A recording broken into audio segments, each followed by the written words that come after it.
Thanks for staying with us. We're going to start with the nation. 5 major banks declare 4.56 trillion naira full year profit. Drill or lose your oil wells, federal government warns. Philip Shaibu advocates active roles for deputy governors. Funding slows down INEC's plan to hold by-elections.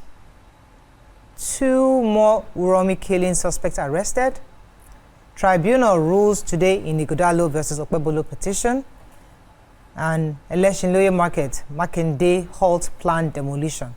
Okay, which story are we starting with? Okay, so I have Edo again. 2 more suspects have been arrested in Uromi in the 16-party murder that happened where they lynched 16 people who were traveling. And this, of course, has been the governor has been commended for the action he has taken so far. The 2 people arrested have been moved. They were arrested initially, taken to Benin and then from there to Abuja right now, and they're being interrogated. But the governor is being commended by the National Human Rights Commission as well as the Kano State government for the action he has taken for immediate arrest of the people involved in this killing, and the way he's gone to Kano as well as Abuja to visit and calm nerves, and the preparation of compensation that he has done. I want to even join and commend the governor, but I want to use the opportunity to talk to the Kano State government, who are now commending Edo State for being proactive in this situation to act as well when mob actions are taken in other states and we have them as unconcluded inconclusive murders. It shows the failure of government. So everybody should follow this example to avert possible reprisals. What the governor has done is that he has made sure that the people of the north who got up to speak about their people murdered in Edo were relieved to see action being taken. At least they arrested 14 people immediately. They've arrested 2 more people. That's how it should be done. Nobody should have the right to mob anybody, lynch anybody, or create any false action, false story around anybody in religious excuses in anybody's state. So I hope that now that they are being relieved of this, they will follow the example, and we'll have some of these murders concluded eventually. Okay, so let me take the drill or lose your oil well story. So according to the Minister of State for Petroleum Resources, Senator Heineken Olokubiri, who was speaking in Italy at the Cross Industry Group event in Florence, Italy. It says all wells licensees that have failed to initiate drilling operations in the last 30 years, they risk losing their licenses. According to him, they will as well lose ownership of the facilities under the drill or drop provisions of the Petroleum Industry Act. He said any proactive government will revoke the licenses for underdeveloped assets and reallocate them to those willing to drill and ready to do the work. So he urged industry players to explore collaborative measures such as shared resources for continuous assets, because if you can't do it by yourself, get those who can support you to do it, but you cannot just have the license and not be drilling, because we need it for our national development. Yeah, so I have the Oyo State Governor, Seyi Makinde, yesterday, who visited Alishiloye Market in Ibadan, where a section burned on March 12th. He was on the spot assessment of the accident that happened, and he ordered suspension of the planned demolition of the bond section until a proper alternative had been provided for the affected traders. So the fire outbreak occurred in the morning of March 12 at the plastic and rubber section of the market, which destroyed goods worth millions of naira. The governor said his administration had provided palliatives to serve as immediate cushion for victims of the incident, and he added that the state government, Ibadan Southwest Local Government and Ibadan South Local Council Development Area will work on cushioning the effects of the incident on traders in the next few days.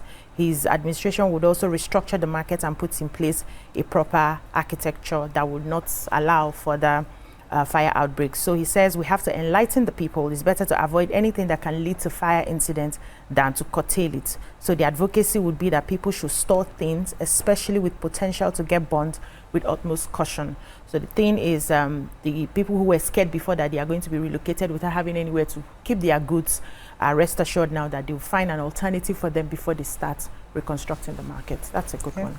Yeah, I have former Edo State Deputy Governor Philip Shaibu He has canvassed constitutional amendments that would grant deputy governors active roles in governance.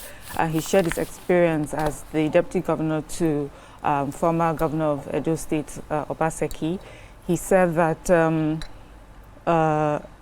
he proposes that deputy governors be made to represent their states at National Economic Council meetings chaired by the Vice President. He said currently the Vice President chairs the NEC, but at the state level, it is the governors who attend the meetings instead of their deputies. This should change. And he says if these amendments are made, we will no longer have deputy governors who are unable to act as governors when the need arises. He emphasized the need for deputy governor security details to be provided by the Inspector General of Police and other security chiefs rather than leaving it at the discretion of their governors. And many other suggestions that he made. But he was also asked about his relationship with the former governor, and he said that that his reservation about Obaseki was rooted in his approach to governance. He said he had never believed in Obaseki's ability to lead Edo effectively, that even before they were sworn in, he had his reservations. But for the sake of peace and progress, he decided to align with him. Unfortunately, his fears have been confirmed, and it's really sad for the people of Edo State that they did not enjoy the expected progress. And that is his. Okay, moving on to Daily Sun. Natasha defies government and police storms Kogi. CBN posts $23.11 billion in net Forex reserve, strongest position in 3 years.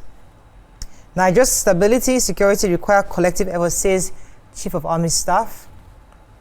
Local government chair, 6 commissioners, contractors arrested in Ebonyi. Ponzi scheme promoters in Nigeria risk 10-year jail term. Border control, FG vows to tackle organized immigration crime. And Edo Guba Tribunal delivers judgment today. Okay, let's take one story for the break. The headline. So Senator Natasha Akpoti-Uduaghan was, in her hometown Ihima yesterday in the Okehi Local Government Area of Kogi State, and this, of course, is against the curfew put in by the governor of the state against any gathering, any entry, any public gathering, any rally, any entry of any vehicular convoy with siren into the state, and also her local government chairman, who had also told her to cancel the rally, but she came into the gathering in her own town via helicopter, saying she was breaking no laws, and that this was not a gathering. This is her coming to celebrate Salah with her people. At least they use helicopter, not they use siren in her fan. But she came in, and of course she made certain very inciting allegations while addressing her people against the Senate President again, against the governor again, and so those parties are also responding. But in the story, let's just focus on how she was able to still meet her people despite the curfew that she alleges was supposed to stop her. Let's go on a very short break now. When we come back, we continue with our review. Stay with us. We'll be right back.